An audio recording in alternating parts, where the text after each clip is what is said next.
మీరందరూ కూడా టీడీపీ సపోర్టర్సే కదా, మీరందరూ ఇక్కడికి వచ్చారు. మీరందరూ సపోర్టర్స్ అయ్యి మీరు ఆల్రెడీ ఈ టెస్ట్ పెట్టారు, మళ్ళీ ఎందుకు ఆవేశపడుతున్నారు ఇక్కడ? అంటే పెట్టాము, కానీ అన్ఫార్చునేట్లీ ఏమైందంటే ఒక అదర్ పార్టీకి కోవర్టుగా ఉన్న వ్యక్తిని, ఏ ఊరిపైన అయితే రాజంపేట ప్రజలు అసంతృప్తిగా ఉన్నారో ఆ ఊరి వ్యక్తిని తీసుకొని వచ్చి రాజంపేటలో టీడీపీ తరఫున పోటీ చేయించడం వల్ల అతను వైసీపీ కోవర్టు కావడం వల్ల అతను ఓడిపోవడం జరిగింది. ఎప్పుడైతే అతను ఓడిపోయాడో మాకు బలం లేదు. We don't have direct access to reach government through MLA, through MP.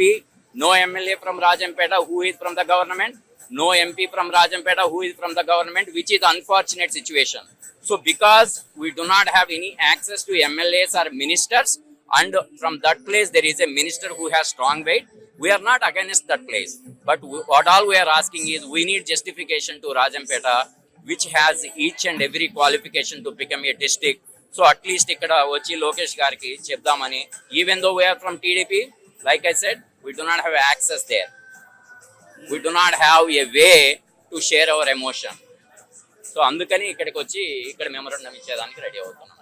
అన్ని వర్గాలు అక్కడ కూడా చాలా రోజుల నుంచి, ఒక నెల నుంచి అన్ని వర్గాలు కలిసికట్టుగా ఈ ఉద్యమం అనేది చేస్తున్నారు. జిల్లా కావాలి, జిల్లా కేంద్రం కావాలి, జిల్లా అనేది మా హక్కు, రాజంపేట జిల్లా అనేది మా హక్కు, మా అందరి హక్కు అని కోరుకుంటున్నారు. వాళ్ళు చేస్తున్నారు. అన్ని వర్గాలు ఆ పార్టీలకు అతీతంగా కూడా వస్తున్నారు. కానీ మాకు కావాల్సింది రాజంపేట జిల్లా, అన్నమయ్యను జిల్లా కేంద్రంగా రాజంపేటనే పెట్టాలి అనేసి మేము కోరుకుంటున్నాము. రాజంపేట ముద్దు, రాయచోటి వద్దు, ఇదే ప్రతి ఒక్కరు కోరుకుంటున్నారు.